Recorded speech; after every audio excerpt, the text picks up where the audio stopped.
Y así debe ser con cada uno que venga, con cada uno de los que estamos acá y los que están en el gremio de base, los que están. No hay que cambiarse de posición. El laburante es laburante. Nosotros somos laburantes y vamos a terminar nuestra vida como laburantes. Entonces digo, bueno, esas son anécdotas que hay, pero que después contaremos, Nico, en su momento, estas cosas que también enriquecen la discusión.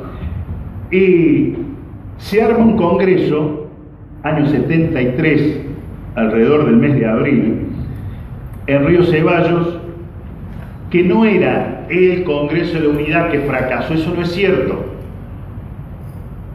Se arma un congreso preparador de la unidad. Escúchenme bien, el Congreso de Río Ceballos no es un Congreso de Unidad que fracasa, no es cierto, porque yo además he estado cerca de todo esto, ya nuestro gremio participaba.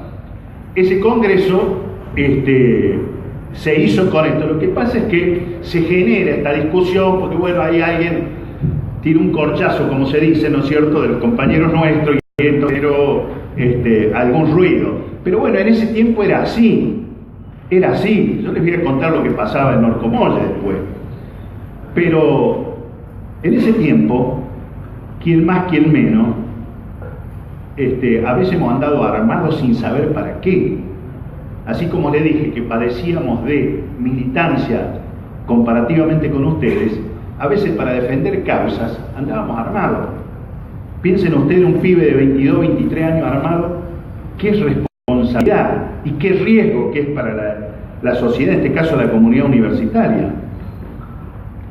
Porque como todo joven, ¿qué defiende uno? Siempre está en las posiciones más extremas porque se siente con ganas. Nosotros nos habían nombrado en el 73 un rector, me acuerdo que era Klappenbach, un rector que venía de la izquierda del peronismo, y teníamos confrontación con la derecha. Entonces, ¿qué hacíamos para defendernos? Nos armábamos. ¿Para qué? ¿Para qué? Pero bueno, esto era una locura. Las locuras que ocurrieron son las anécdotas que nos sirven para entender que eso no puede ocurrir. El pueblo no tiene que pelear sus derechos con violencia. El pueblo tiene un montón de armas, y en este caso la organización sindical tiene un montón de argumentos para pelear por lo que le corresponde sin llegar al extremo de la violencia, porque nosotros esencialmente no somos violentos y además en la violencia vamos a perder. Les dije recién, cada vez que la oligarquía de nuestro país trató de aplastar cualquier reacción del pueblo, los muertos, ¿quién los puso? Los puso el pueblo y los va a seguir poniendo el pueblo. Entonces, esto debe quedarnos claro. Pero bueno, esto ocurría. Entonces, de aquel congreso preparador para el Congreso de la Unidad, surge precisamente en Tucumán el congreso que debía ser de la Unidad, porque hasta ahí no lo era, iba a ser el Congreso de la Unidad, y ahí que arribamos todos imbuidos, por lo menos las organizaciones nuevas, de llegar a ese congreso y volvernos con la unidad consolidada, por lo menos en los papeles. Sabíamos que el trabajo por la unidad iba a venir después. Cuando llegamos a Orcomolle, cada uno lo hizo como pudo, porque las organizaciones más nuevas, como la nuestra, no tenían ni recaudación. Nosotros viajamos desde Río Cuarto en un rastrerito hasta Tucumán, en ese tiempo, fíjense, sin aire, sin nada, y sin embargo viajábamos lo mismo. Y éramos jóvenes, obviamente, y con muchas ganas. Y me acuerdo que cuando llegamos, antes de llegar a Santiago, nos bañamos en un arroyo ahí de, ¿cómo se llama? La ciudad que está antes de la capital. No, acá decime, Loreto es. Llegamos, vamos a la estación de servicio, no había agua. Imagínate, 40 grados, acá, y había un arroyito, un canal que pasaba.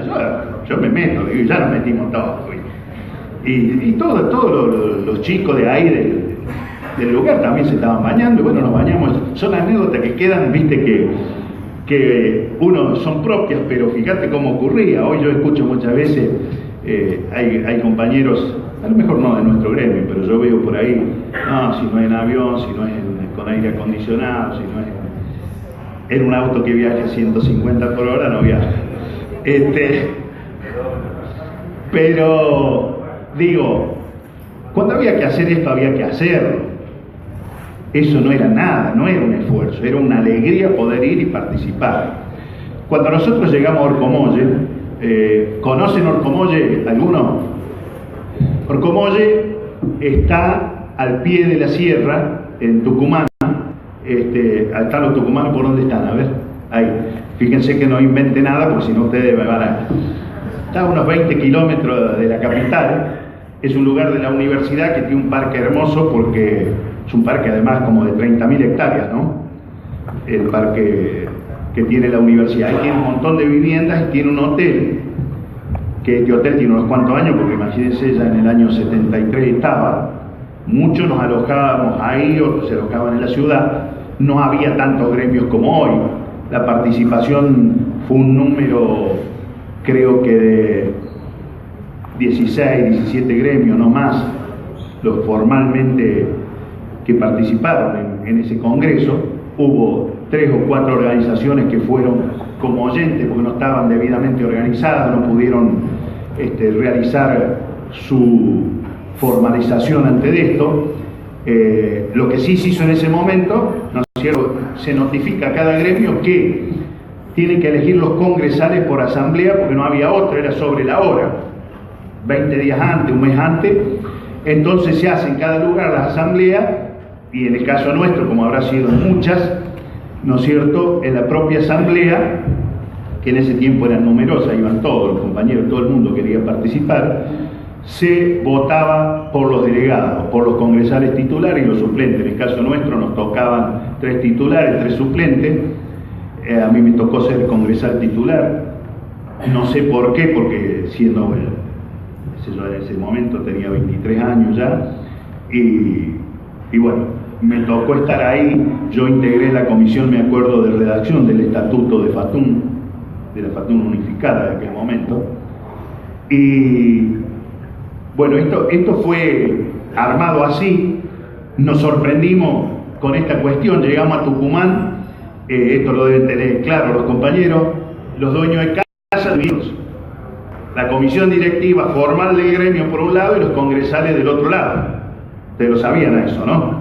Colorado Gómez por un lado, Figueroa, no voy a decir el apodo del compañero, pero todos lo conocen, ¿no es cierto? El Chancho era el secretario general, Maciá formaba parte del grupo de Figueroa, y Gómez tenía su grupo. Cuando van a la asamblea, el grupo de Gómez se impone sobre el listado de la directiva, el oficialismo en ese momento del sindicato. La cuestión es que cuando llegamos allá, la conducción del gremio tenía una postura y los congresales otra. Nuestra digamos, organización anfitriona, que esto no es ningún defecto, me parece bueno además que se respeten estas cosas, que si había democracia, la pucha si la había, ¿no? Que eso es importante.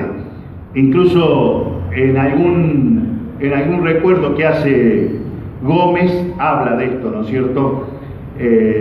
Nosotros después con Gómez tenemos otras anécdotas, ¿no es cierto?, que ya son más contemporáneas a nosotros, son de nuestro tiempo. ¿Era ya? ¿Estamos o no está? Pero bueno, digo, son las cosas lindas que le dan sabor. ¿Vieron ustedes cuando uno hace una comida? Ya sabe que la comida lleva los ingredientes, pero después viene el cocinero o quien la hace, no decir la cocinera, porque si no la compañera va a decir, ¿viste? Ya están discriminando. No, si nosotros también cocinamos. Le agregamos nuestra pizquita de alguna cosa y eso le da el sabor. Yo digo, estas anécdotas le dan sabor a las cosas y las hacen más comprensibles porque las hacen más propias de la realidad. Si no hubieran, aunque si hubiera sido todo formal, todo lindo, todo bien, la pucha, eso no existe, no existía, no existe actual ni va a existir en el futuro. La cuestión es que llegamos a este congreso con ese norte que no lo queríamos cambiar, que era terminar cerrando y sellando la unidad del conjunto de los trabajadores no docentes. En el caso personal, yo les digo, a mí me sirvió de muchísimo ese congreso, porque yo de esto ni sabía, ni me imaginaba, y piensen ustedes, la Universidad de Río Cuarto se crea en el año 71, estamos hablando del año, yo ingreso en el año 72 a la Universidad de Río Cuarto, estamos hablando del año 73, inexperiencia total. ¿Qué te vas a imaginar que ese iba a ser tu primer congreso, que te ibas a iniciar ahí y que en el año 2017 todavía ibas a estar en el congreso como congresal titular? Piensen ustedes, ¿no es cierto? Yo ni remotamente, así que no hubiese pensado nunca en ese momento esto. Lo que sí queríamos era la unidad, pero yo escuché todos los debates de esos 3 días. ¿En qué giraba? Yo le dije que había algunas anécdotas. Bueno, las primeras anécdotas, cuando nosotros llegamos a algunos colectivos, bajaban los compañeros, en vez de ropa, fierros. Así como les digo, no macanas, fierros, y no fierros cortos, de todo. Nosotros teníamos, por un lado, ¿no es cierto?, la marcha peronista, por el otro lado, la marcha de Montonero, y terceras posiciones, ¿no es cierto?, sectores del radicalismo, de otros partidos que, bueno, estaban también ahí boyando, pero la puja más numerosa estaba en esto. O sea, a la hora de las comidas, a la hora de los debates, a la hora, incluso hubo algunas cuestiones, ¿no es cierto?, esto se lo cuento y queda acá entre nosotros porque no sirve nada más que como anécdota, pero por ahí vos pedías la palabra y te preguntaban de qué ibas a hablar. ¿Qué vas a hablar vos? ¿Viste? Y acá, entonces, no era fácil, no es como ahora, que vos pedís la palabra, a mí me la da y le da, y el compañero que está al lado dice, yo no coincido en nada, pero te respeto y termina de hablar y después habla vos. En ese momento no era así. Eran otros tiempos, ¿no es cierto? Bueno, lo cierto es, recuerden también que en los Montes Tucumanos en ese momento estaba el auge de la situación, ¿no es cierto?, que se estaba dando en el país, y precisamente vos no escuchabas a la mañana la práctica de discursos, lo que escuchabas por ahí algún tableteo, ¿viste? O sea, son situaciones que, como digo, nos ayudan a entender las cosas y situarlas en un momento de la historia cuyos valores cada uno los tiene y es muy difícil de acá para atrás interpretarlos según quien los diga. Entonces, como yo les dije al principio, yo no soy objetivo en esto, tengo mi propia visión, así que conviene que no entre en detalle la cosa porque no sirve, pero digo, así se dio y así fuimos llegando. Obviamente que ese era un momento muy álgido de la cuestión de la discusión política y social y sindical, y la verdad es que había compañeros con un pico genial para los discursos, ¿no? La verdad que te quedabas, primero, con poca experiencia, y segundo, lo que escuchaba este compañero hablar 1 hora, que te ponían los pelos de punta, ¿viste? Discursos muy bien armados, muy representativos, compañeros muy bien formados. Bueno, todo esto sin duda nos dejó enseñanza, pero como digo, lo que más me quedó a mí fue la manera en que se encara este Congreso de la Unidad con mandatos precisos. Se conformaron una cantidad de comisiones, esas comisiones tenían temas muy puntuales relacionados con la problemática no docente, mucho de ello, y otros con la problemática política y de inserción del sistema universitario en el contexto de la política nacional, de la política pura. Así que sin duda que ahí también fue muy enriquecedor no solo los discursos, los debates, sino también los despachos que se aprobaron y que, como digo, nos han marcado hasta nuestros días, y espero que esto siga con todos nosotros, con todos ustedes y con los que nos sucedan, porque creo que es el valor sustantivo que tiene nuestra organización. Después vamos a ver esto ¿Por qué yo digo que fue una enseñanza y fue tomar eso para tratar de desarrollarlo y cumplirlo?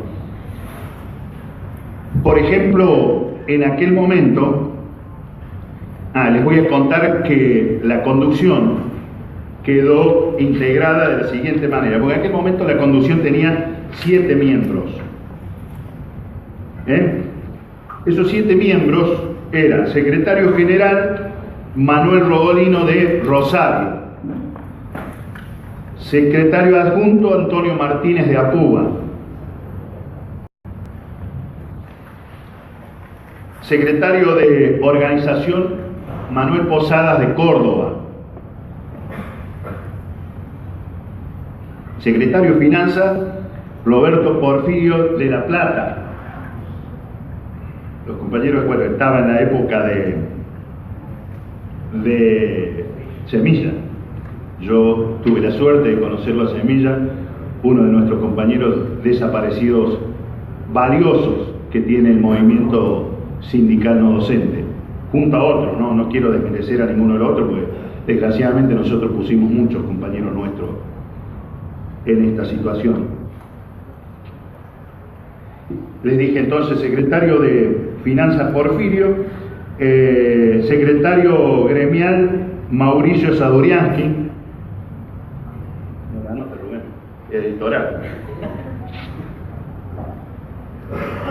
y estaba José María Gómez como secretario de Actas de Tucumán y Gregorio Díaz, secretario de Prensa de Bahía Blanca. Esta era la mesa de conducción de la Federación Unificada. Esto además tiene una moción para que el día que se cierre el Congreso sea declarado el día de festejo del trabajador no docente, moción hecha por un compañero del Nordeste. ¿Dónde están los compañeros del Nordeste? Adriano Sandoval, padre. Por eso, pero digo, ¿dónde estás? Bueno, sí, Adriano Sandoval, padre.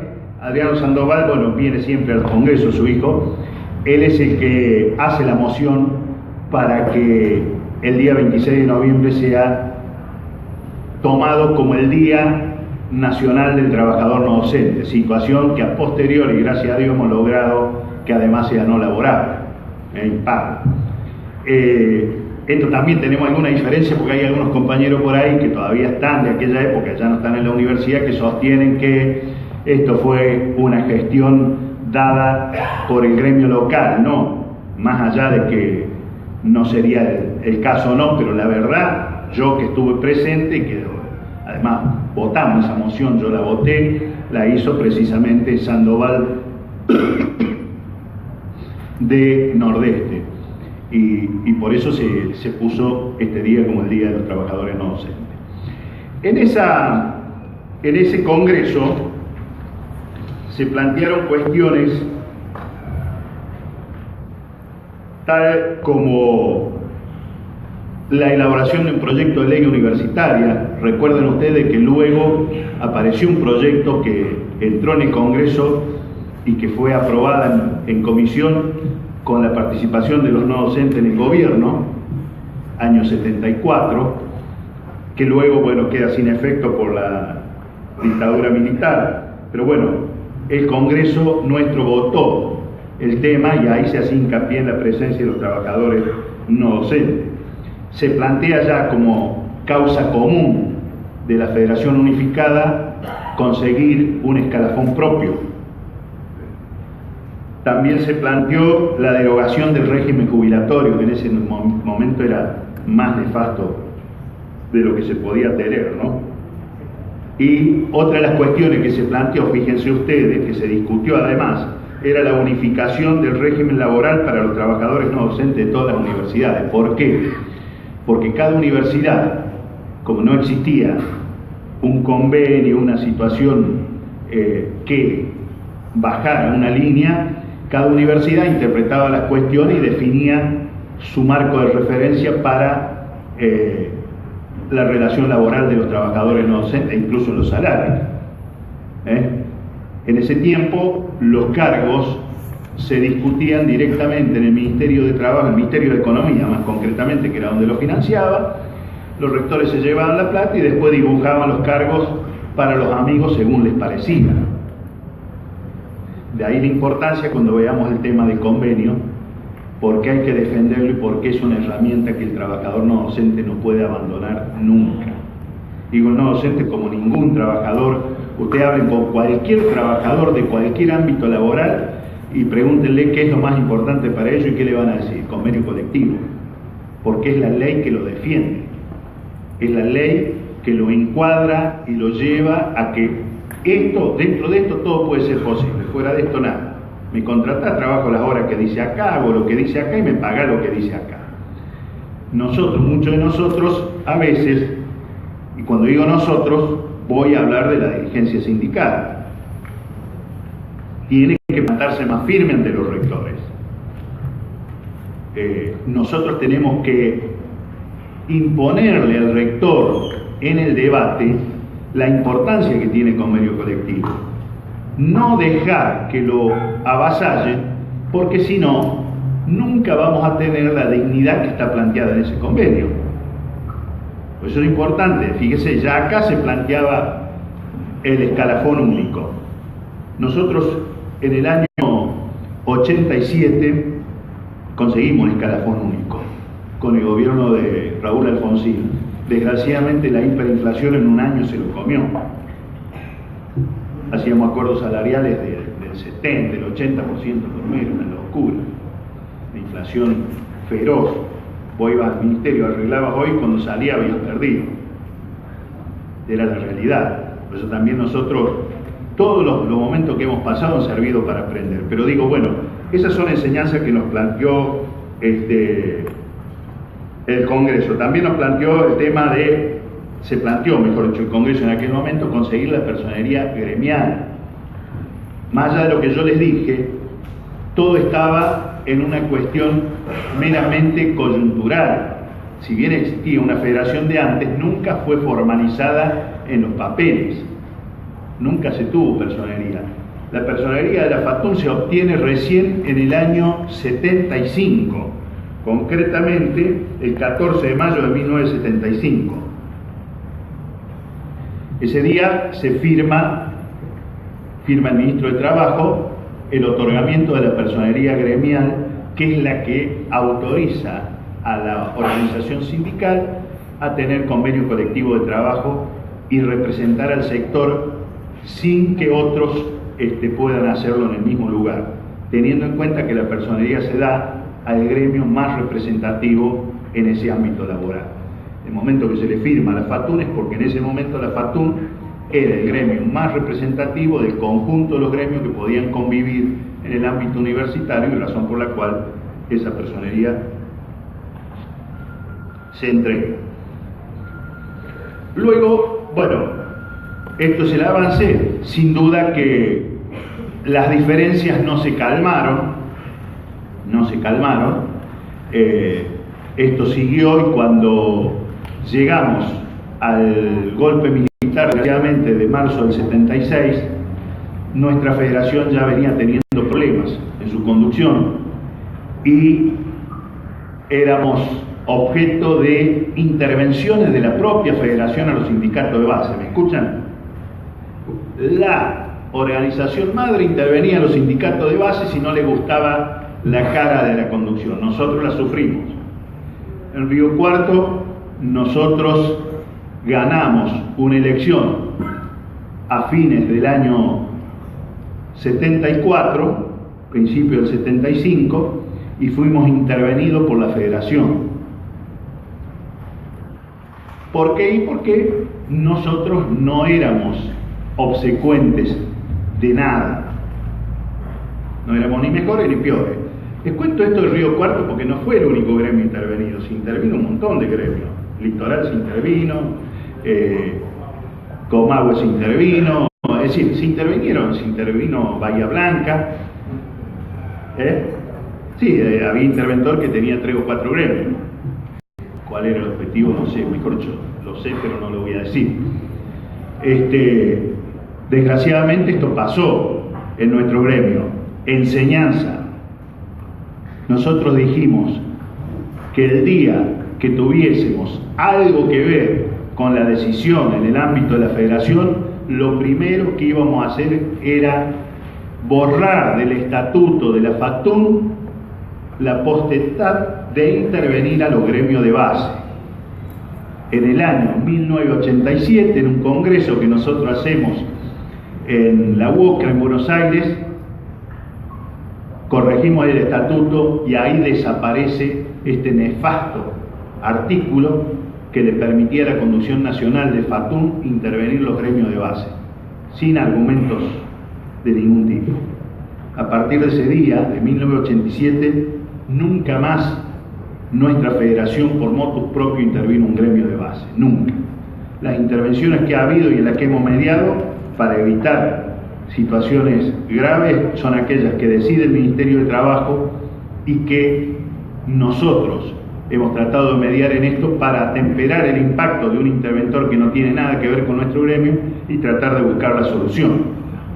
Podemos referenciarnos en lo que ha ocurrido en algunos gremios, como nos ha pasado, por ejemplo, en Córdoba, ¿no es cierto? Yo lo que siempre les digo a ustedes, y grábenselo, los problemas de los gremios de base no son por culpa de la federación. Ustedes saben bien que los gremios de base tienen autonomía y autarquía, es decir, tienen autonomía política para decidir si estoy o no estoy en la federación, ¿no es cierto? Y tienen autarquía financiera en el manejo de los fondos, recaudan por sí y la gastan por sí, no nos rinden cuenta, ni sabemos cuánto recaudan ni qué hacen con la plata, ¿estamos? Los gremios de base tienen autarquía en el manejo de sus fondos, no interfiere la federación tiene un pequeño porcentaje de la cuota que es la que va al gremio nacional y es con la que la federación trabaja. Con lo que la federación hace obras, ustedes están hoy en un hotel que es propio de la FATUN y que la FATUN no le debe a nadie. Cuando digo la FATUN, de todos los no docentes del país afiliados, no, porque esto es esfuerzo del afiliado. Ustedes no están acá porque pusieron plata de su bolsillo, ¿no es cierto? Yo tampoco. Ustedes están porque su gremio hizo el esfuerzo a través de lo que pone cada compañero para que estén. No se olviden de esto. Nosotros, porque es fácil trabajar con la plata de otro. Si fuera nuestra, no sé si vendríamos.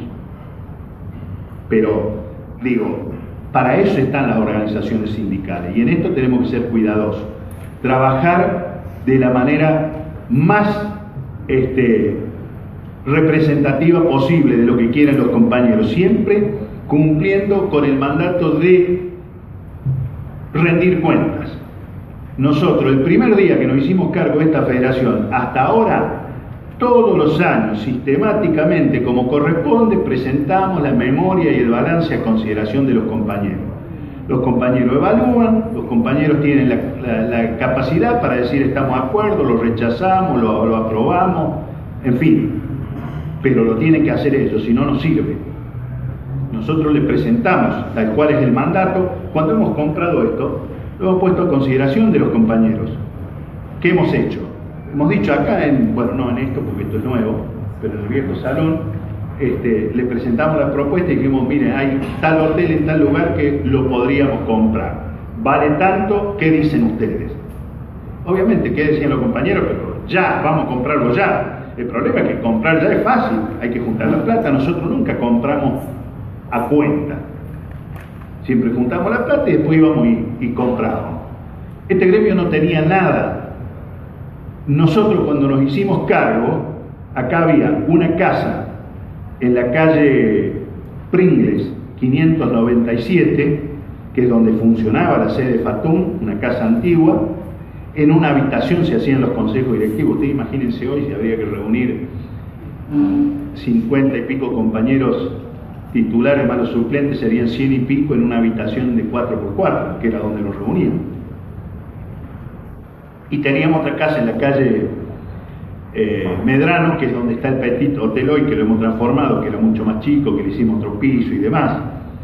Esa casa, cuando la recibimos nosotros, estaba inhabitable, la tuvimos que reformular toda, hacerla nueva, y Nosotros compramos el edificio de frente donde funciona capacitación, compramos la sede central, compramos este hotel, lo hemos refaccionado todo. Acá se hicieron entre 7 y 8 mil metros cuadrados. Estos salones eran mucho más viejos, la verdad que teníamos que cambiar, eran chiquitos. Y un día con el arquitecto, no hace mucho, dice, hay que cambiar los techos porque se nos va a caer. No, ¿cómo se nos va a caer? Está bien, tenía como 70 años, el techo justo era en un congreso y dijimos, bueno, vamos a ampliar los salones, los compañeros chochos de la vida, que vamos a hacer algo que sirva, y surgió este proyecto. Esto es lo último que se hizo acá, pero acá se hicieron todos los departamentos, se compró los terrenos que están afuera de esta manzana, se hizo todo lo que ven acá, fue hecho con el esfuerzo de los compañeros no docentes y en nuestra gestión, porque creo que eso es lo que se debe hacer, pero no intervenir en los gremios de base, porque imponer una política única la verdad es que es negar la realidad. Nadie puede concebir que pensemos todo iguales, ¿no les parece? No podemos pensar todo iguales. Lo bueno de esto es los matices.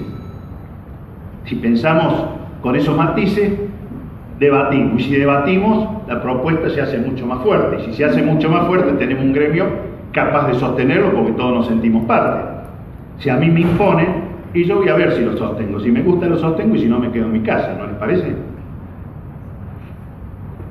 Esta organización fue creciendo, no solo en el edilicio, que además, como les digo, compramos el hotel de Mar de Ajó, que también lo reformulamos, lo tenemos, llegamos a lo que se podía llegar, ¿no es cierto?, que está totalmente reconstruido y creo que le sirve mucho a los compañeros, y también el de Santa Rosa, que además, Santa Rosa de Calamuchita, que hoy está en ampliación, ya le hemos ampliado, hemos construido 2 salones, que deben ser más grandes que este, ¿eh? Más grandes que este. Sí, con una cocina espectacular, porque la pensamos en futuro. Nosotros creemos que tal vez nosotros ya no disfrutemos nosotros personalmente, pero sí ustedes, toda la familia.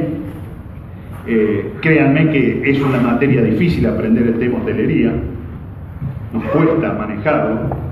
Hoy nosotros tenemos un montón de plazas disponibles, pero bueno, es una lucha. De todas maneras vamos a aprender, porque todo se aprende, hay que poner voluntad y vamos dándole para adelante. Un montón de cosas hemos aprendido, antes con Juan Loidi de la Universidad de Tandil, aprendimos un montón, hoy con el compañero de la Patagonia Austral estamos aprendiendo otro montón.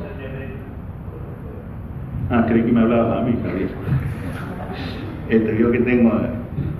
Pero digo, lo importante es que hagamos cosas. En el campo sindical me parece que tenemos un montón de cosas para poner sobre la mesa que nos unen, no que nos separan. Este montón de cosas, por ejemplo, está lo que les dije, el decreto escalafón de 1987, que fue el primer logro en un plano importante, que era definir la política de relación laboral y salarial y de jerarquía de los trabajadores no docentes. Desgraciadamente el plano salarial duró poco por la hiperinflación que les comentaba, pero eso también puso el granito de arena para pensar en una cosa mejor. Mientras trabajábamos ahí paralelamente a ese decreto escalafón en el cogobierno, nosotros aquella enseñanza del 73 la habíamos incorporado a nuestras espaldas y veníamos peleando por estar en el cogobierno. Así es como en el año 86 ya muchas universidades empezamos a participar en el cogobierno, y de ahí para adelante fue una constante, al punto tal que hoy prácticamente nadie discute que los no docentes estén en el gobierno. Tal vez lo que hay que discutir es las proporciones, pero ya la calidad de estar o no estar me parece que no se discute. Ustedes tienen esta ventaja, pero yo les cuento esto para que vean que su gremio no era lo que es hoy. Porque hoy es lindo llegar a un gremio y encontrarlo como está. A lo mejor podría ser mejor, ojo que yo no estoy diciendo, che, mirá todo lo que hicimos, no. Hicimos muchas cosas y quedaron tantas que habrá que seguir peleándolas para hacerlo. Pero ustedes llegan a un gremio unido, consolidado, desde todos los puntos de vista, desde la política sindical, desde la política social, desde el tema de la hotelería, desde las representaciones, desde la participación en los cogobiernos, con una obra social propia, otro logro importante, la obra social propia, que todavía no está valorada en su totalidad. Desgraciadamente estamos en las puertas de definiciones de un gobierno que seguramente no va a ir para el lado del interés de los trabajadores, sino seguramente va a ir para el lado de los empresarios, ¿no le parece? Yo lo que veo es que acá se va a volver a incentivar el tema de las obras sociales de los intermediarios, ¿no? De las grandes empresas que en los años 90 se adueñaron de muchas obras sociales o de gran parte del sistema prestacional de las obras sociales sindicales, ¿eh? Entonces hay que estar muy atentos, pero no se olviden. La obra social de los trabajadores es una conquista sustancial. ¿Por qué? Porque en la obra social de los trabajadores nosotros podemos saber en qué se utiliza la plata que ponemos. Nosotros nos podemos quejar y sabemos a quién quejarnos.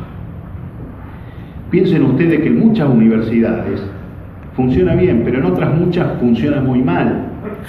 El ámbito de las obras sociales universitarias, muchas universidades, es lugar para hacer política.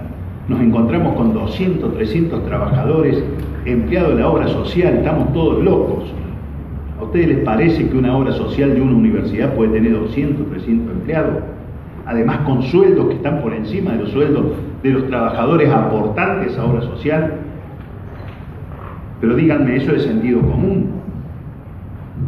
Eso es una barbaridad. Puede ser.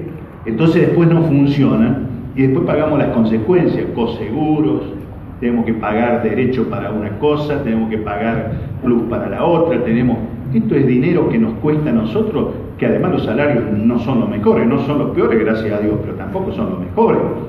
Solo quisiéramos ganar el doble de lo que ganamos. Pero entendamos, la obra social de los trabajadores es una cuestión propia. Nadie nos va a venir a decir cómo administrar nuestra obra social hoy, con 80.000 afiliados prácticamente ya, no tiene déficit. Es una obra social con superávit, que funciona bien, que funciona con pocos empleados. Es una obra social que está construyendo su sede propia. Es una obra social que tiene que ser orgullo de nosotros. ¿Y por qué tiene? Porque nosotros la tenemos que defender. Hay que tomarla como propia, no la vean como de allá, porque no es de allá, es nuestra. Y si la obra social no funciona, es porque alguien le mete la mano. Y acá no hay mucho para meterle la mano. Le meten la mano a los dirigentes que están más cerca, o le meten la mano a los afiliados, malgastando los servicios, porque eso también es meterle la mano. Cuando vos le prestás tu carnet o haces entrar a un tercero, familiar, amigo, lo que sea, que le cubran una atención médica, estás robando la obra social. ¿Vos creés que haces una movida solidaria? No.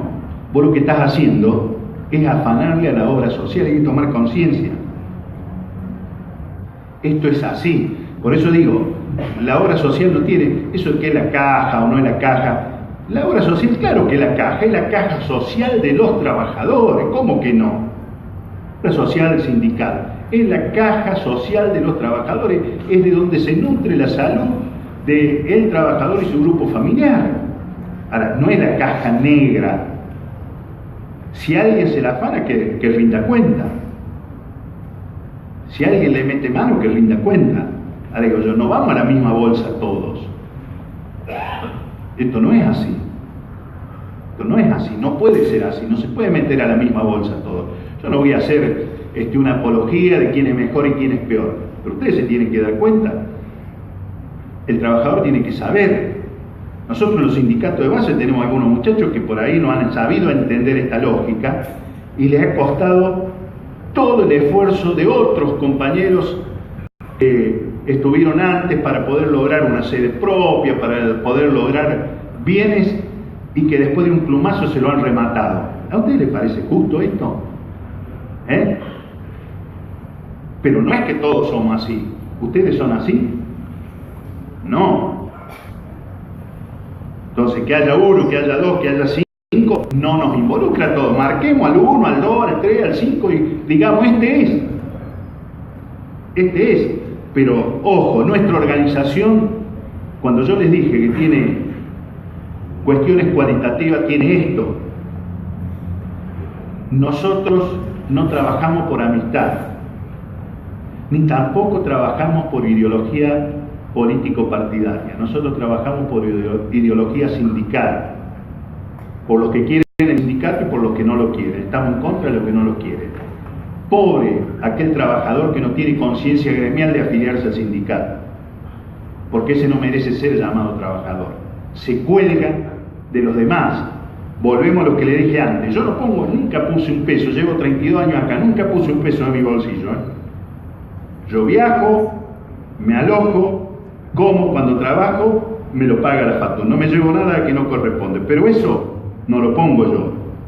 Ahora, eso lo ponen todos los afiliados cuando voy a discutir salario, cuando deben pagar el abogado, el contador, para encuadrar esto en los términos de la realidad formal que tienen las leyes y los reglamentos vigentes. Ahora, cuando vamos a la ventanilla de cobro, ¿quiénes cobramos el aumento? ¿Solo nosotros? No, la cobran los pícaros, y digo entre comillas pícaros porque no son ningunos pícaros, se están valiendo del esfuerzo de nuestros propios compañeros, de nosotros mismos, de aportar a un sindicato que después le defiende los garbanzos a ellos gratis. ¿Vio cuando vieron ustedes cuando hay huelga y hay trabajadores que van a trabajar? ¿Cómo le decimos? Bueno, ¿qué son los que no se afilian? Son carneros, compañeros, son carneros del sindicato. Esto también hay que marcarlo. Yo no le tengo miedo a este debate con los no afiliados, no le tengo miedo con los rectores, con nada. ¿Por qué? Porque tengo la fortaleza que me dan mis compañeros afiliados, porque son mucho más los afiliados que los no afiliados, porque además cada vez que hay que poner la cara, la ponen los afiliados. Entonces, discutir esto no es tan difícil. Lo que sí hay que tener convicción, saber de qué lado se va a parar uno. No se puede ser juez y parte. O sos trabajador o sos patrón. Se enojan los rectores cuando dicen vos sos patrón. Son patrones. Podrá gustarle o no, pero ¿con quién discutimos las condiciones laborales de la paritaria? Nosotros, los rectores. ¿Con quién avanzamos en todos estos logros? Y no porque los rectores son generosos. ¿Qué creen ustedes? ¿Que van con las manos así lleven, muchachos? ¿Ustedes creen que así? Van así, venga, a ver qué me puedo llevar, si me puedo llevar, por eso les digo, cuida el convenio, se pueden llevar cargos para poner los amigos. Acá hay compañeros que después veremos, pero fíjense, hay un hecho muy puntual. Conseguíamos cargos con la gestión anterior de gobierno para las señales de televisión. Eran concretamente 15 cargos jerarquizados, prácticamente casi todos para las universidades. Y los rectores, ¿qué hacían? Venga, me lo llevo y pongo los amigos, los parientes. Tenemos universidades que han perdido los cargos por la negligencia o por los pelotudos que son los rectores o las rectoras, de no entender que no son los dueños de la universidad y que en esta discusión sobre la mesa paritaria hay que respetarse. Ni nosotros vamos a tomar esos cargos para ponerlos amigos nuestros, ni los rectores tienen que hacer eso. Esto tiene que ir al seno de la universidad y llamar a concurso con la perfilación de los cargos, el perfil de los cargos. ¿Entienden lo que es el perfil de los cargos? Es definir, este cargo tiene que tener estos conocimientos, estas características, esta dedicación, publicarle todo lo que se crean con esas condiciones. Los jurados tienen que ser nuestros. Hay rectores que creen que los jurados tienen que ser ellos, o docentes o profesionales de afuera, pero no los docentes. Yo les pregunto, cuando se concursa un cargo docente, ¿quién mierda es el jurado? ¿Nosotros? Son ellos. Entonces quieren quedar con todo, como se querían. Fíjense ustedes, hace un rato hablábamos con Nicolás Franci por este tema de la historia de la FATUN, y cuando se hablaba del gobierno, el gobierno de la universidad para ellos siempre era tripartito. ¿A quiénes cagaban siempre que no figuraban? Nosotros. No existe, negado, totalmente negado. Además, nosotros, y me gustó hoy, además de todas las definiciones que nosotros hemos dado a los compañeros de Lanús, ¿dónde están? que me dieron la revista porque estaba muy linda la definición de no docente en la Yoli, acá a la vuelta de la tapa, ¿no? Porque me gustó mucho. Es decir, una más dentro de tantas. Nosotros no nos definimos por la negativa, nos definimos por nuestra marca registrada, por nuestra historia, porque los docentes, los rectores, nos llevaron a llamar no docente despectivamente. Nosotros usamos el despectivamente para crecer en el nombre y hoy nos llamamos no docente como una palabra compuesta.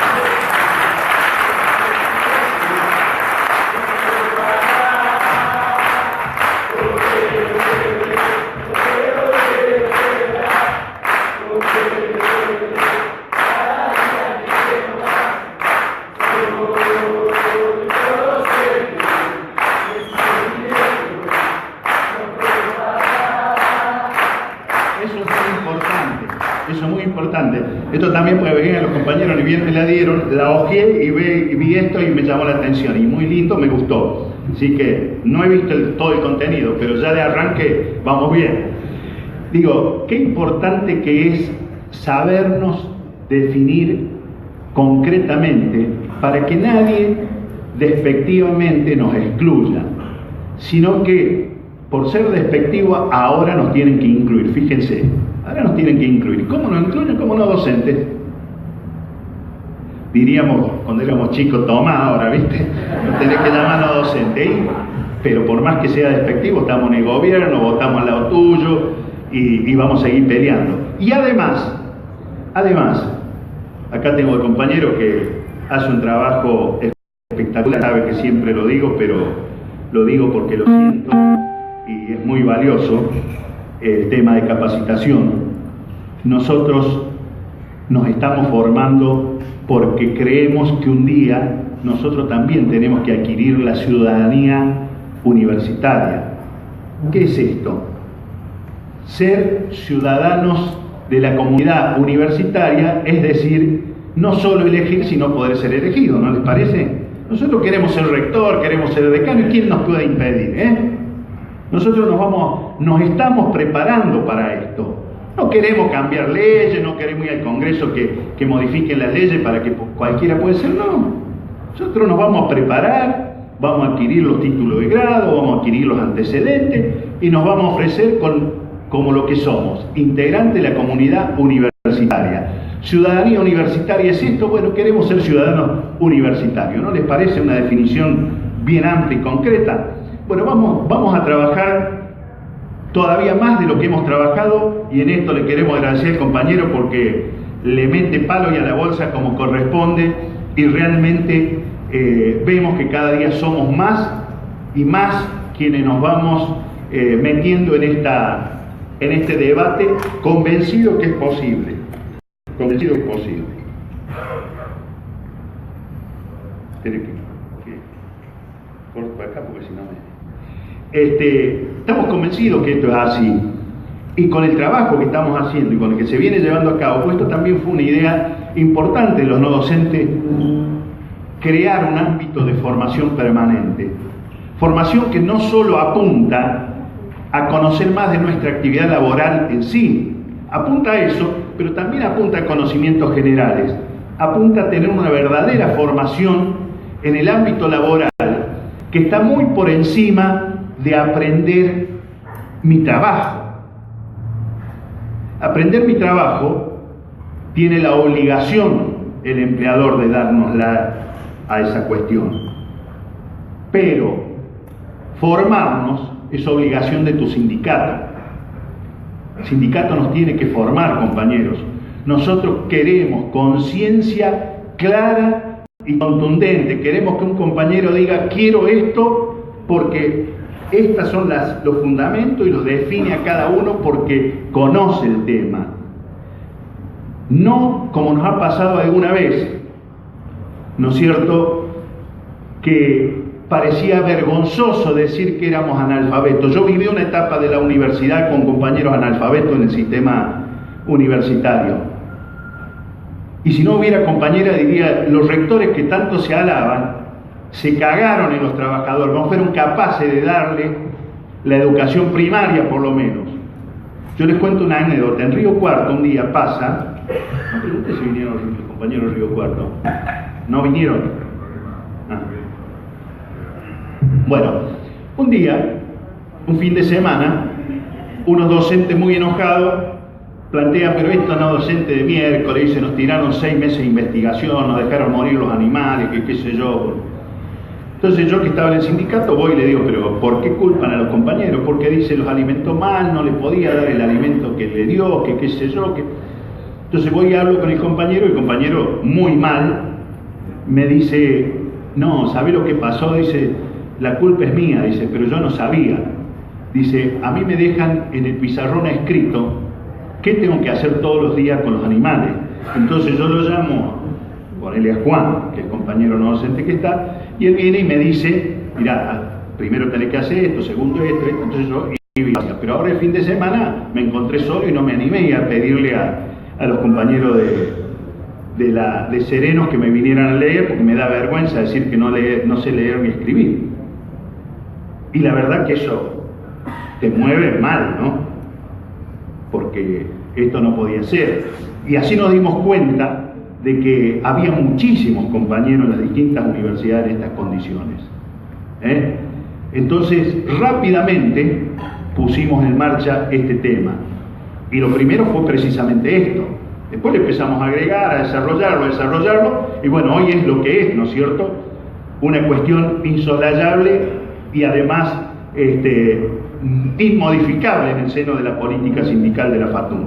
Pero es obligación del sindicato dar esta capacitación. Por eso les digo, tenemos que estar presentes. Hoy ustedes no se imaginan que alguien puede ingresar a la universidad sin saber leer y escribir, ¿no es cierto? Pero ha ocurrido mucho. Ustedes piensen, ¿no? Si en los años 40, en la primera presidencia de Perón, prácticamente por primera vez empiezan a tener acceso a los niveles de educación secundaria y universitaria los trabajadores y sus hijos, porque antes era todo arancelado, ustedes saben, deben grabarse esto. Perón hace la verdadera revolución. Yo no quiero entrar en el debate de la reforma del 18, que ya va a cumplir 100 años el año que viene y demás, porque tiene sus cosas positivas. También habría que ver quién la traicionó a esa verdadera revolución, porque en definitiva pierde efecto, porque los mismos que la gestaron después la traicionan. Algún día hablaremos de esto. Pero digo, el general Perón hace que la educación universitaria sea absolutamente, la secundaria y la universitaria, gratuita. Esa es una verdadera revolución, ¿no? Porque así ustedes saben que muchos de ustedes están estudiando en la universidad y tienen muchos amigos muy humildes, a lo mejor sin trabajo hoy, sin embargo a la universidad pueden ir, pero antes no podían. No hace tanto, 60, 70 años atrás no podían. Ustedes han escuchado por ahí un refrán que viene, mi hijo el doctor, mi hijo el contador. Era precisamente por eso, porque gente muy humilde, laburante, a partir de esta decisión revolucionaria, el general Perón hizo que muchos trabajadores e hijos de trabajadores se graduaran en la universidad. Eso no hay que olvidarse. Eso se llama justicia social, eso se llama dignidad. No nos olvidemos nunca de eso. Ustedes que seguramente van a ser dirigentes, van a ser profesionales, van a ser laburantes, o están conformando su familia y todo lo demás, piensen siempre en esto. La historia no está para ser olvidada. La historia está para entender por qué hoy somos lo que somos. Yo le estoy tratando de explicar desde la propia federación por qué somos lo que somos sindicalmente. Yo sé que voy para largo, pero ustedes discúlpenme, yo voy a ir para largo porque quiero explicárselo bien. A mí me gusta hablar, pero me gusta hablar con fundamento. Después vamos a entrar en las preguntas, anótenlas, yo no tengo ningún problema. Lo que sé se lo contesto y lo que no les diré, eso no lo sé. Pero entiendan que es así. Fíjense ustedes que otra de las conquistas, yo diría la más importante de la historia de la FATUN, que nace con este Congreso Unificador de Orcomolle, que en aquel momento era el decreto Scalafoni, que hoy se llama Convenio Colectivo de Trabajo, es la conquista más sólida, más importante y que debe ser muy bien apreciada por el conjunto de los trabajadores no docentes. Este convenio colectivo que se firma en el año 2006, que lo firma Néstor cuando era presidente, y que sin duda a nosotros nos obliga a tener una gratitud con él, porque es fácil decir, bueno, lo firmó, ¿por qué no? Nosotros lo veníamos peleando hacía rato, pero no lográbamos que alguien nos escuchara. Acá nos escuchó. Nosotros el convenio colectivo lo discutimos, escúchenme bien, se firma en el 2006, pero lo discutimos 10 años, 10 años. No lo discutimos un día, no lo regaló nadie, ni lo armó nadie. Yo le puedo decir desde el punto inicial hasta el último qué es, porque yo, gracias a Dios, junto con otros compañeros, participé en toda y cada una de las discusiones que se dieron, y debatimos y peleamos y tuvimos forma de acercarnos y por ahí de alejarnos en el debate, pero tuvimos toda la discusión, y también estuvimos llevando a cabo el encasillamiento, que no fue una tarea simple y que significó para el conjunto de los trabajadores no docentes un avance de jerarquización jamás tenido en la historia de nuestro gremio, y también nos permitió, a partir de ese convenio, tener niveles salariales hasta el día de hoy positivos. Piensen y reflexionemos si quieren sobre esto. Es un convenio colectivo que en todos sus aspectos tiene temas importantes, y en el salarial también. Convenio colectivo no es solo salario, grábenselo. Convenio colectivo no es solo salario. Salario es un capítulo en 15 y en alguno más que a lo mejor agregamos. Pero a veces el salario suele ser lo que más nos tira. El problema es definir también las condiciones laborales. Hoy más que nunca, compañeros, no se olviden de esto. Hoy pueden intentar querernos cambiar condiciones laborales por salario. Nosotros tenemos un convenio colectivo de 7 horas de trabajo con medias, razón por la cual son 6 horas y media de trabajo, con media de refrigerio, de lunes a viernes, con licencias en el mes de enero y licencias a mediados de año, con todos los feriados incluidos, con una realidad salarial que abarca toda esta situación. No vaya a ser cosa que nos digan, bueno, el salario les queda, pero le suprimimos las vacaciones acá, le suprimimos estos días acá. Ojo, hay que estar atento. ¿Cómo se dice hoy? Nosotros decíamos antes con las antenas encendidas, hoy obviamente que ponerse las pilas. Bueno, hay que ponerse las pilas, estar pila, qué sé yo, pero hagan lo que tienen que hacer hoy. No hay que dormirse, compañeras y compañeros, hay que estar atentos. Ojo con lo que viene. Ya este versito lo conocemos, esto de van a empezar por el tema previsional, nos van a decir, y vamos a aumentar la edad jubilatoria, pero es opcional. Después lo opcional se transforma en definitivo, después lo definitivo nos cagaron, y así nos hizo Cavallo. Pelado, hijo de su madre, nos choreó el 82% que poníamos 2 puntos más. Ustedes no se acuerdan. Pero nosotros, con este tipo, teníamos opción directa al 82 móvil, poniendo 2% más de nuestro aporte jubilatorio. Y un día de un plumazo nos sacó y perdimos todo el 2% que habíamos puesto durante 4 o 5 años y nos dejó sin el 82%. Por eso nosotros nos acordamos de Cavallo de la forma que nos acordamos. No es así al cohete, como nos acordamos de López Murphy con el 13%. Algunos de ustedes no, por ahí hay algunos del 13%, porque veo algunos compañeros que están acompañando, pero lo vivieron el 13%. Año 2001-2002. Este otro tipo que livianamente dijo, bueno, le vamos a bajar el 13% de sueldo. No ganábamos una miércoles y de paso nos bajaron el 13%, imagínense.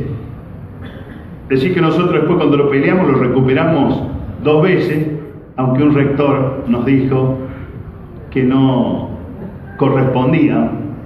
Yo fui el rector de La Pampa en ese momento, no el actual, con el que nos peleábamos muchas veces. Me acuerdo que yo me aparecí en la asamblea. ¿Dónde están los compañeros de La Pampa? No vinieron. Bueno, con los compañeros de La Pampa, en ese momento, cuando estábamos recuperando, creo que estaba Dualdela, ¿no? Y entonces la compañera que estaba en el sindicato me llama y me dice: mirá, el rector llamó a una asamblea para decir que es indigno volver a cobrar el 13% porque ya lo cobramos y qué sé yo. ¿Cuándo es la asamblea? Le digo. Poner el día martes a las 9 de la mañana. Listo, yo voy para allá. Pero no digas nada. Yo estaba en Río Cuarto, agarré el auto y me fui a La Pampa. 9 de la mañana, llego, me instalo y me voy a la asamblea. Llega el rector y me ve a mí y dice: no, si está Farina yo me voy. Y yo le digo: ¿quién sos vos para decir? Acá decían los compañeros. Yo vine por ellos, no por vos, así que a mí me da lo mismo que vos te vayas, te quedes. Yo vine a hablar con ellos. Si ellos dicen que yo me vaya o que vos te vayas, no hay ningún problema. Preguntémosle a ellos. Y yo creo que ahí la compañera secretaria general trastabilló, porque de ninguna manera podría haberme dejado sin la palabra delante del rector. Pero bueno, ¿qué votaron los compañeros de la propuesta que hizo? Que bueno, que hable primero el rector, que se retire y después que hable yo. Pero yo, si es mandato de la asamblea, lo acepto, pero no lo comparto. Así que el tipo habló, obviamente se cuidó en algunos detalles, después yo tuve boca libre, pero el tipo se fue, ¿no es cierto? Pero lo único indigno, nosotros cobrábamos 2 pesos. Entonces lo único de indigno era el salario de los no docentes. ¿Cómo un rector va a venir a decirnos que es indigno que los trabajadores metan 1 peso más al bolsillo? Esto es lo mismo cuando el año pasado se plantea el tema el bono. ¿No es cierto que cada gremio arregló por la suya y nos dejan medio solo? Bueno, pelearemos solo. Yo le llamo a los compañeros de la CONADU y le digo: mira, nosotros vamos a pelear el tema del bono, porque entendemos que el bono es una cuestión que significa un mango para los compañeros y nosotros lo necesitamos, lo vamos a pelear. No, nosotros no, porque nosotros, esta es la gente de Carlos de Feo.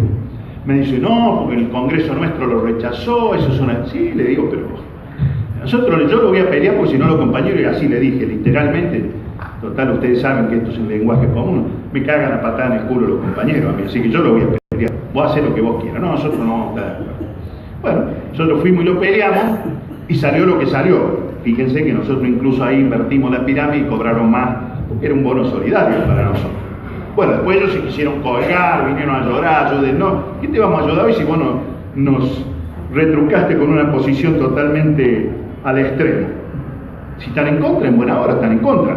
Pero, escúchame, hoy, ayer y mañana, ponerle 1 peso más a nuestros compañeros, a todos nosotros, ¿vale o no vale?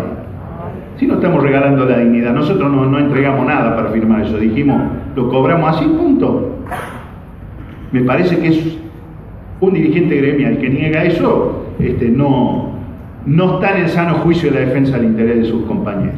Porque otra cosa es cuando vos firmas, como les dije antes, estemos atentos, porque otra cosa es firmar, mantengo el salario y entrego conquistas.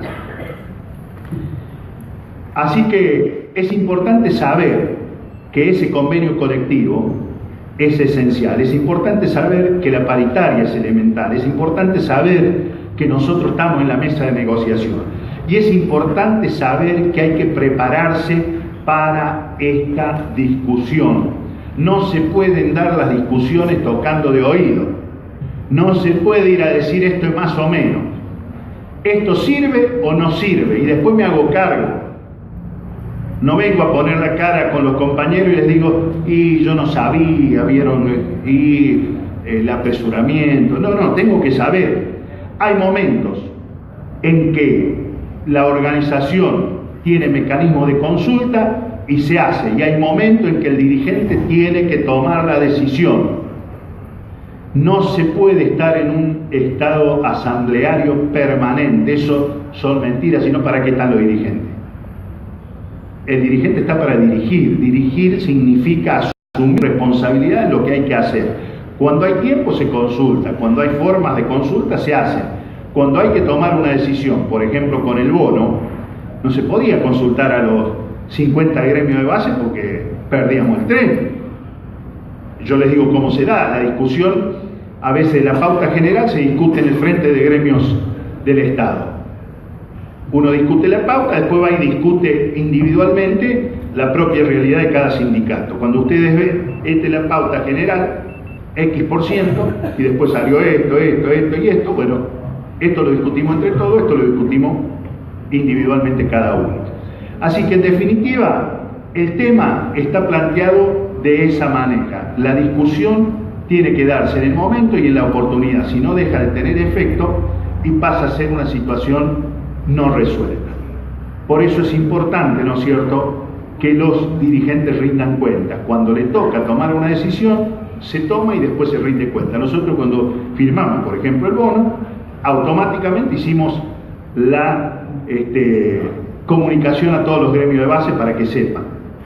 Y los gremios de base nos pedirán precisión y nosotros le diremos. Y luego haremos una reunión, si hay tiempo inmediato de consejo directivo, y le rendiremos cuenta. Y si no, en el momento que sea. Esta es la forma de trabajar. No hay otra forma. Ustedes en el gremio de base también. Cuando tienen delegado, el delegado actúa. Porque a veces no podés ir a la comisión central llamar a una asamblea y responder. Cuando respondió, ya el tema lleva 15 días resuelto y para colmo cagando al laburante. El delegado de base tiene que actuar, comunicar a la comisión del gremio y empezar a resolver las cuestiones. Porque esto también es elemental que lo sepamos. Por eso es importante, como digo, que el tema de la paritaria, que no es una vez al año, que no es por salario solamente, sino que esté permanentemente en actividad. Que la paritaria sea un mecanismo, en el caso de la universidad, además lo podemos hacer, en el caso local. ¿Por qué? Porque el ámbito es bastante cerrado. No es lo mismo que vos tengas una paritaria donde hay 50 empresas, aunque sea en una misma ciudad, donde vos tenés empresas que cumplen, unas que no cumplen y empieza el debate. Acá en la universidad, en toda la universidad, o se cumple o no se cumple, así que estamos todos involucrados, es mucho más simple la resolución. Así que bueno,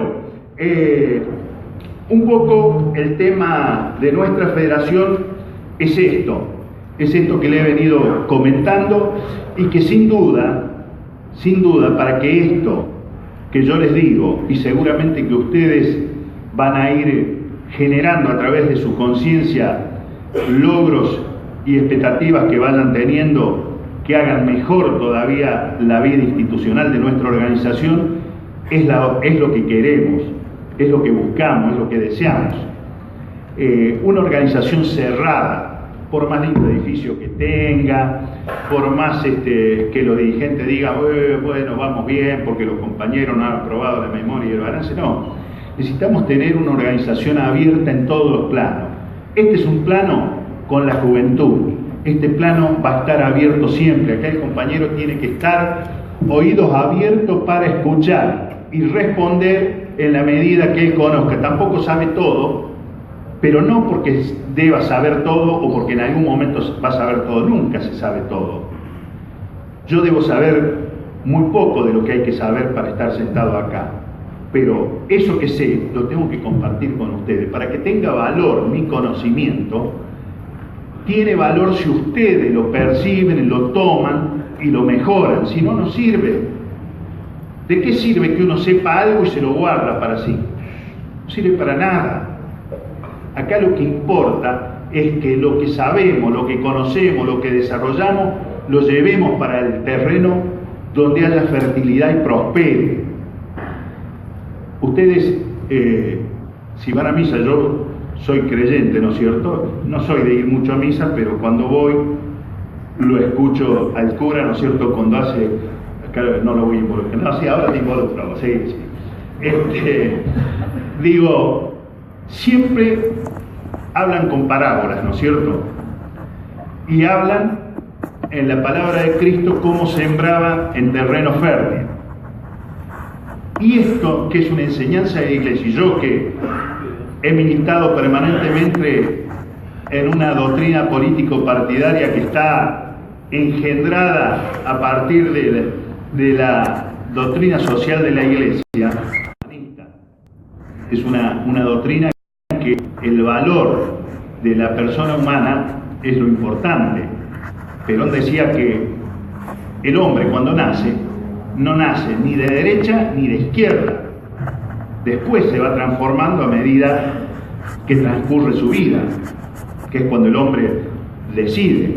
Y lo bueno es que el hombre decida a su conciencia plena, sepa de qué lado está decidiendo. No asumir roles porque son coyunturalmente de moda, o porque están lindos, o porque me lo imponen por las redes sociales, o por determinadas cuestiones, sino que yo lo asuma como una cuestión propia porque lo he de alguna manera razonado en mi conciencia, y a partir del conocimiento que tengo, yo digo que esto es lo mejor. Creo que eso es lo importante, y por eso ustedes tienen que cargar en su conciencia y en su mochila estos valores, que no son un invento mío, ni yo todo esto que le digo es lo que he aprendido en el camino de mis mayores, de los compañeros que nos han precedido, de los que he escuchado. Hoy hablábamos del cordobazo, en una charla así de un ratito con los compañeros, y yo le decía, tuve la suerte de conocer a dirigentes como Elpidio Torre, del ESMATA, uno de los, digamos, que participaron activamente en el cordobazo junto con otros dirigentes sindicales, con estudiantes, con trabajadores, con militantes de distintos partidos políticos, y muchas veces la enseñanza de ellos la hemos tomado solo para nosotros y no la hemos divulgado. Y sería bueno que esas cosas pudiéramos hacerlas, tal vez en aquel momento cuando yo tuve la suerte, porque Elpidio ya estaba alejado de la cuestión sindical. Elpidio ha sido cuestionado por algunos sectores de su propio sindicato injustamente. Yo que lo conocí sé de su valor y sé el valor que tenía y cómo vivió. Entonces digo que a veces esas enseñanzas no pueden quedarse en uno solo, sino hay que sembrarlas. Que esto es un poco lo que pretendía decirle cuando hacía la comparación esta, que a veces la Iglesia en sus parábolas plantea estas cosas.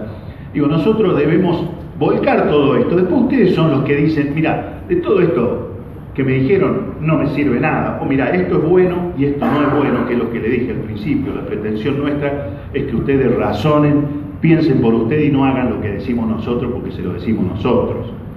Lo que no tengan duda ustedes, compañeros, que acaban de encontrar trabajadores no docentes como ustedes. Nos podrán ver con más años, haber pasado más tiempo en el ámbito de la comunidad universitaria, pero es nada más que eso. Somos igual que ustedes,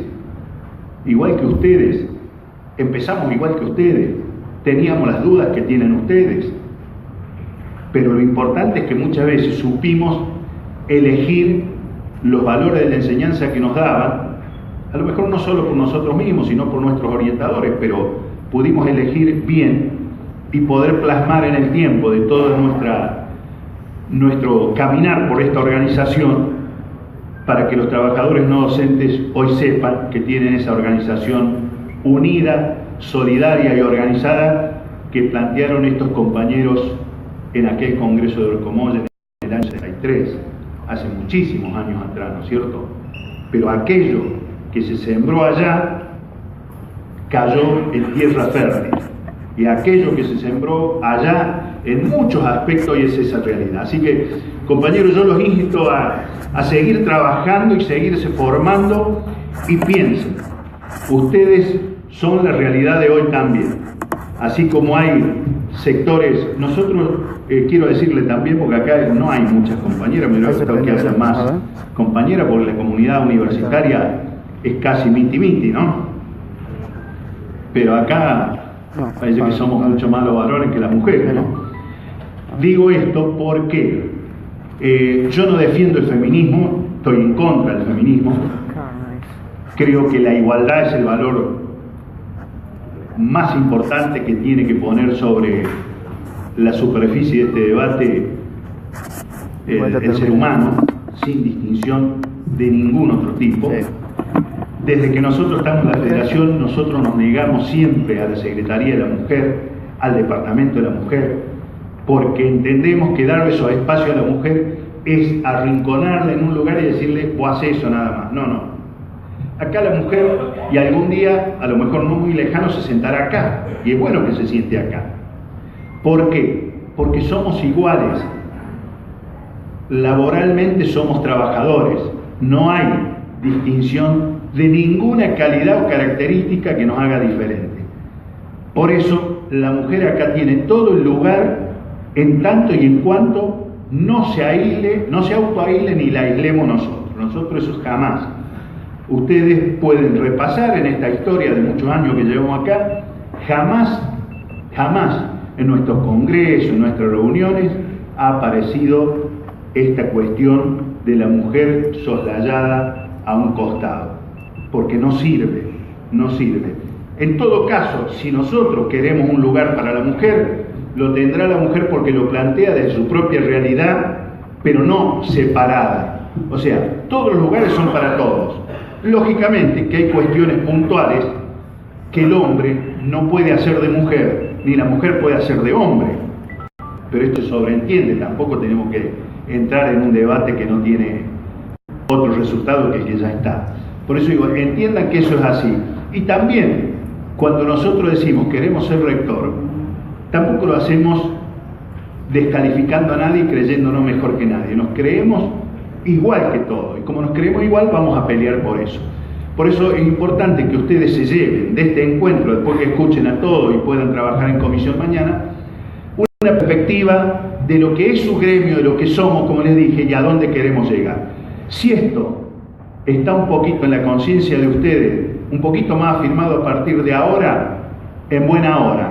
Y si no lo está, seguiremos bregando. De nosotros no van a escuchar novedades muy distintas. Cada vez que nos escuchen hablar, nos van a escuchar hablar de unidad, nos van a escuchar hablar de solidaridad, nos van a escuchar hablar de organización, que esto es lo esencial nuestro. Así que yo les agradezco por la atención y bueno, estoy a disposición de ustedes para, si consideran que hay algunas preguntas, algunas cuestiones que aclarar o avanzar en algo. Muchas gracias.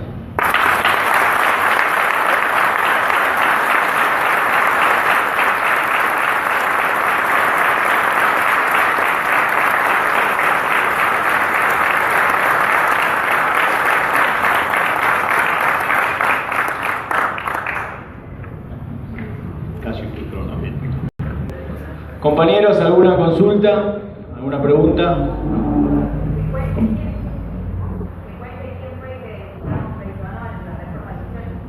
Perdón, no te escuché.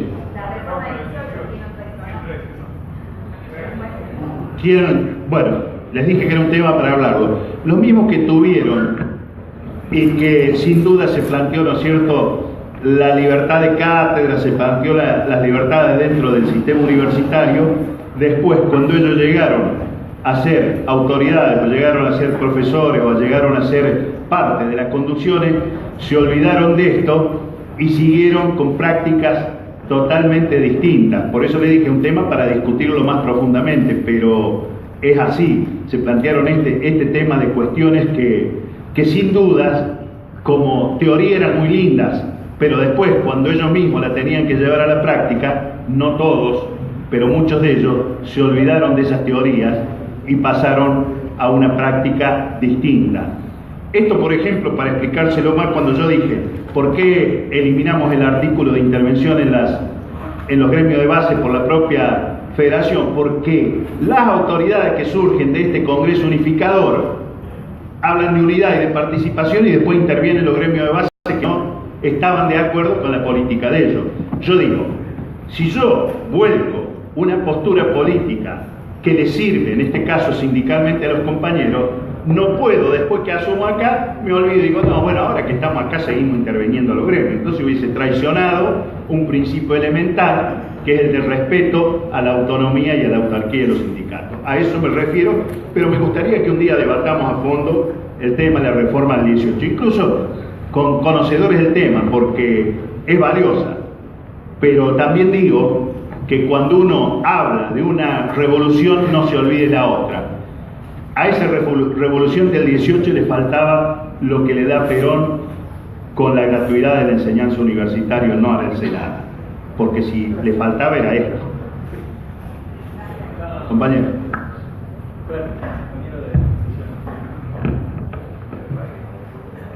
Hola, buen día. José Vallejos, del gremio APUNAD de la Asociación del Personal No Docente de la Universidad Nacional de Misiones.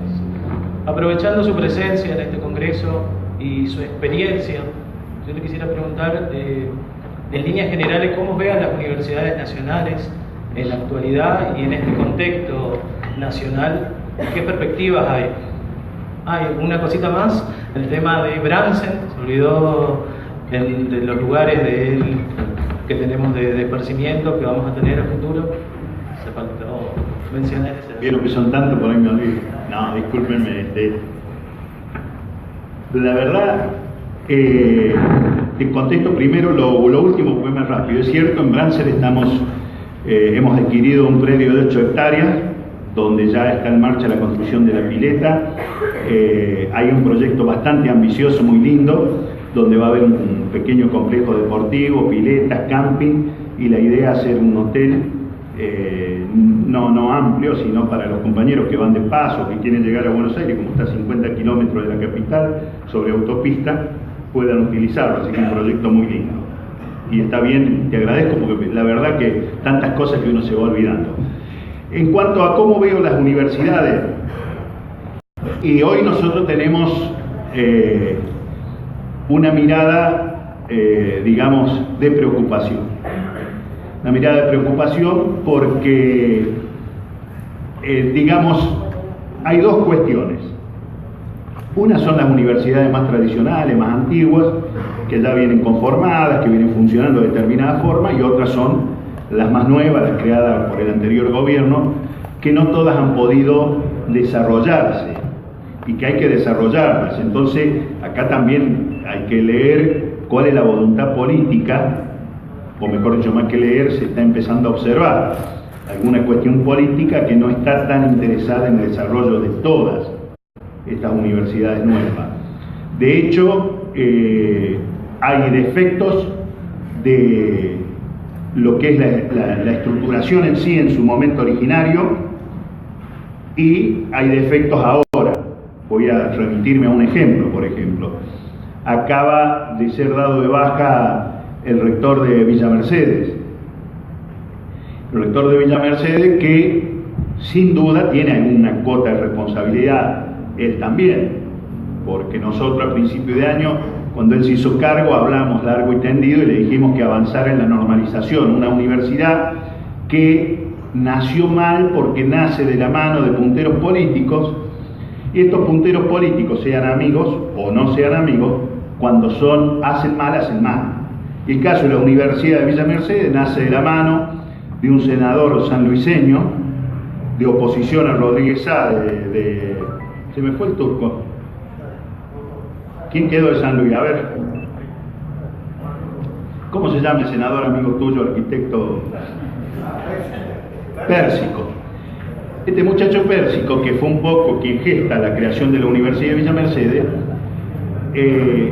pone a una familiar de él como rector, y nos niega a nosotros organizar el gremio y participar en el desarrollo de la universidad. Esto hace que la universidad en 4 años no se formalice nada, ni siquiera en la planta no docente. Cada vez tenía menos alumnos, los docentes no se conformaban el armado de la planta permanente, en fin, todo al revés de lo que aconsejaba la cosa. Parecía que quienes estaban en el poder, y en este caso Pérsico, también se iban a quedar por 50 años. Esto pasó con otras, pero tomo esto como ejemplo porque... Entonces, cuando nosotros vamos y le decimos al rector, porque hubo una disputa, cuando se hace cargo el presidente actual, designa un rector en Villa Mercedes y un rector en la Come Chingones, que es la otra universidad en territorio de San Luis, recientemente creada, es decir, en la Villa de Merlo. En esa disputa, y me corrige el compañero Geray que se me equivoque, si no corre por cuenta mía y uno se involucre, ustedes que son ganadores ahora, porque lo queremos diputados.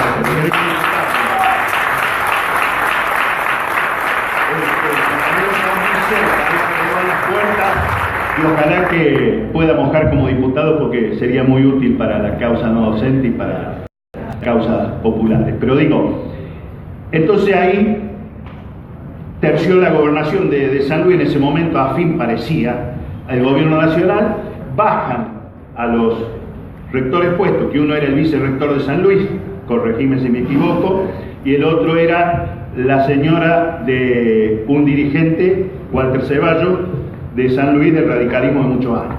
Los bajan los dos y colocan al que fue ministro de Salud de la provincia de San Luis, Borera, Schwab, perdón,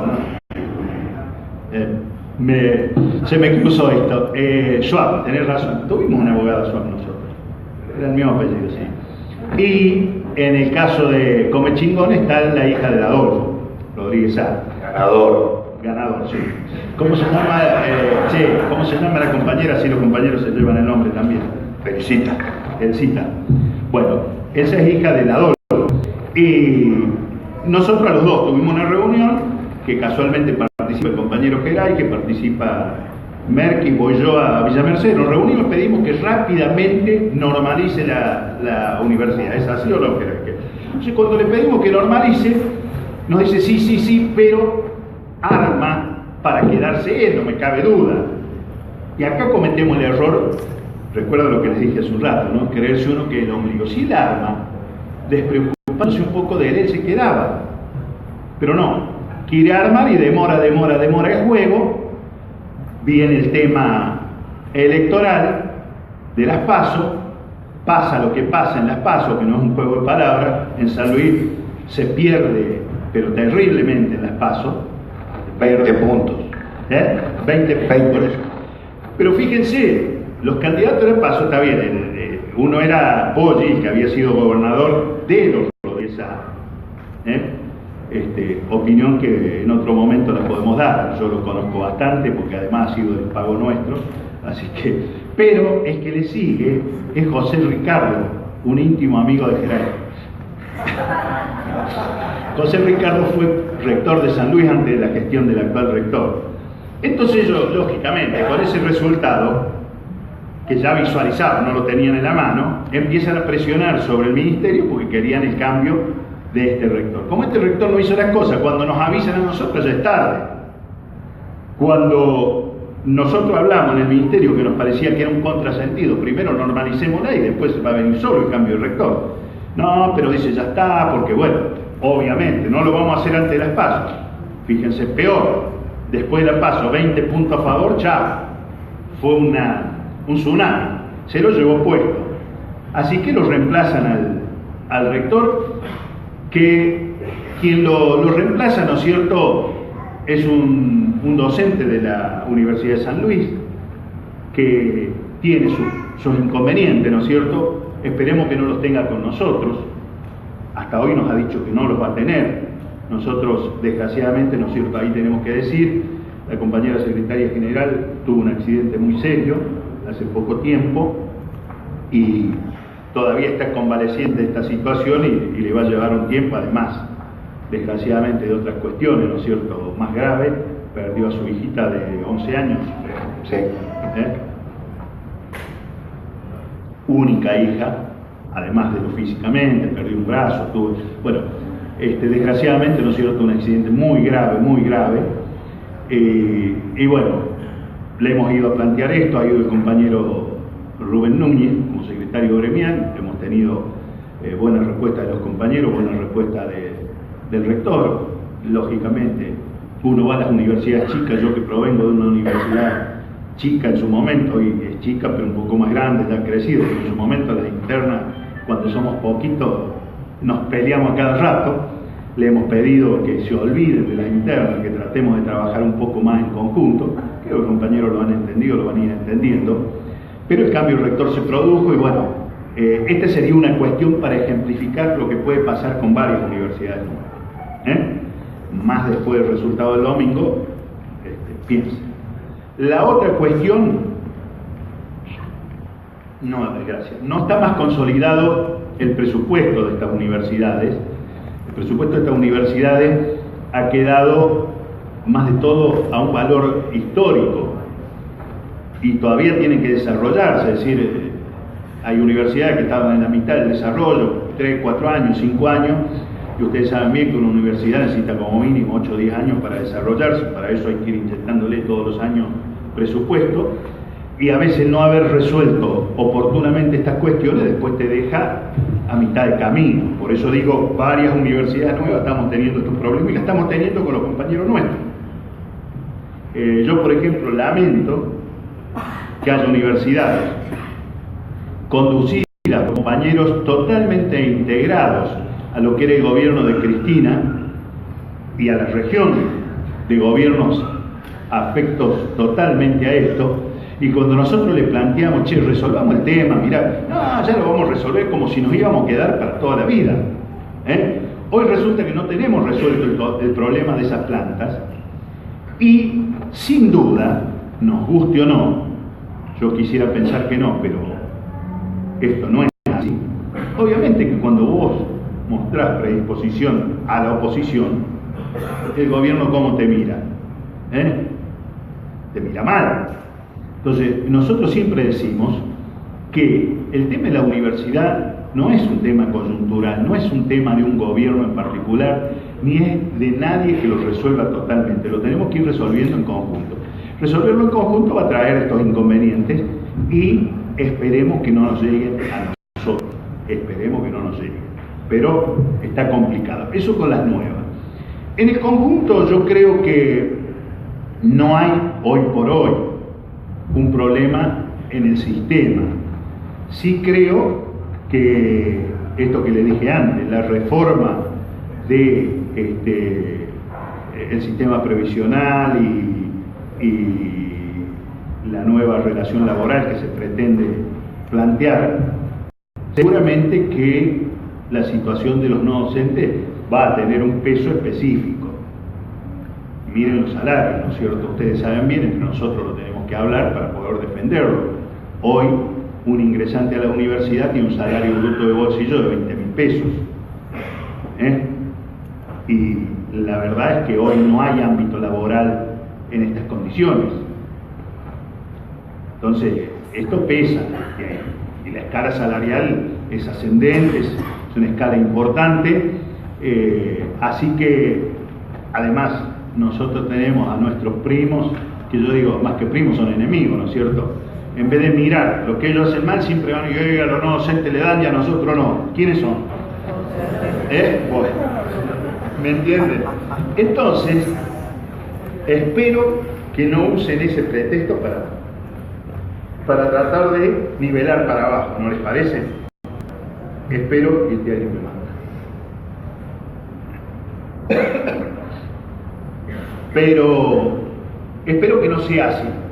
De todas maneras, creo que lo que puede venir por ahí puede ser difícil. Hay que mirar algunos detalles. Esto es más de política, de política universitaria, de política presupuestaria que de otra cosa, que no hace la universidad en particular, pero fíjense esto. Cuando los rectores dicen que el presupuesto no les alcanza, ¿qué les responde el gobierno?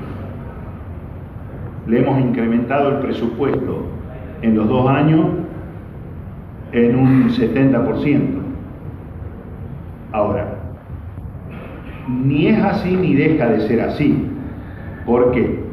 Porque si uno lee los presupuestos de las universidades, el sistema universitario, fundamentalmente el 90% es salario. Y si uno toma la media de salario